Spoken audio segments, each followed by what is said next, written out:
বাঙালির অন্যতম মিলন উৎসব দোল উৎসব, যেখানে ধর্ম বর্ণ নির্বিশেষে গোটা বাংলা মেতে ওঠে রঙের উৎসবে। তবে শুধু বাঙালি নয়, সমগ্র দেশ জুড়েই পালিত হয় দোল। দোলের সঙ্গে জুড়ে আছে ভগবান শ্রীকৃষ্ণ আর শ্রীরাধার ঐশ্বরিক প্রেম কাহিনী। আর তাই হয়তো দোল উৎসবকে ভালোবাসা বা প্রেমের দিবসও বলা হয়। দোল উৎসব হোলি নামেও পরিচিত।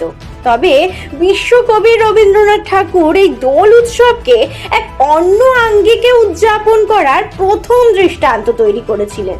বিশ্বকবি রঙের উৎসবকে ঐতিহ্যময় করে তুলেছিলেন সমগ্র বিশ্বের কাছে। নাম দিয়েছিলেন বসন্ত বরণ উৎসব। যদিও রবীন্দ্রনাথের ছোট ছেলে সোমীন্দ্রনাথ ঠাকুরের কল্পনাতেই প্রথম এসেছিল বসন্ত উৎসবের কথা। 1907 সালে সোমীন্দ্রনাথই প্রথম ভেবেছিলেন বসন্ত বরণের কথা, কিন্তু সে বছরই কলেরা আক্রান্ত হয়ে মারা যান সোমীন্দ্রনাথ। তবে কবি পুত্রের ইচ্ছে পূরণে সে বছর পালিত হয়েছিল বসন্ত উৎসব, যদিও নাম ছিল ঋতু উৎসব। কিন্তু 1907-এর পর আর কখনো পালিত হয়নি ঋতু উৎসব বা বসন্ত উৎসব। এরপর দীর্ঘ 16 বছর পর 1923 সালে ফাল্গুনী পূর্ণিমায় শান্তিনিকেতনের এক অধিবেশনে সিদ্ধান্ত হয় বসন্ত বরণ উৎসব পালনের, এবং তখন থেকেই শান্তিনিকেতনে শুরু হয় বসন্ত বরণ উৎসব উদযাপন।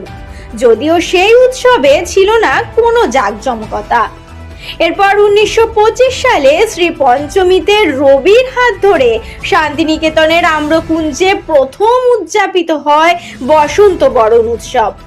তখন বসন্তের আগমনের প্রাক মুহূর্তে সবে সেজে উঠতে শুরু করেছে প্রকৃতি। আজই বসন্ত জাগ্রত দ্বারে রবীন্দ্রসঙ্গীতের মাধ্যমে উৎসবের সূচনা। রবীন্দ্রসঙ্গীত, নৃত্য, আবৃত্তি, আবিরের সমন্বয়ে এক বর্ণময় রঙিন সাংস্কৃতিক পরিবেশে বসন্ত বরণের মাধ্যমে দোল উৎসব পালন সমগ্র বিশ্বের কাছে হয়ে ওঠে অসামান্য। এই কারণেই বাঙালির কাছে দোল মানেই শান্তিনিকেতন। বসন্ত আগমনের প্রাককালে শান্তিনিকেতনের নিবিড় ছায়ায় রঙের উৎসব পালনে বা বসন্তকে বরণ করার উৎসবে সামিল হতে ছুটে যায় মানুষ। বর্তমান আধুনিকতার যুগে দোল উৎসব পালনে অনেক পরিবর্তন এসেছে, ছোঁয়া লেগেছে আধুনিকতার। কিন্তু শান্তিনিকেতনের বসন্ত বরণ উৎসব বা দোল উৎসব আজও সমান ঐতিহ্যবাহী বা সমান জনপ্রিয় বিশ্বের দরবারে। সেই অর্থেই হয়তো বলা হয় বসন্ত বরণের বা রঙের উৎসব উদযাপনের প্রথম উৎসস্থল শান্তিনিকেতন।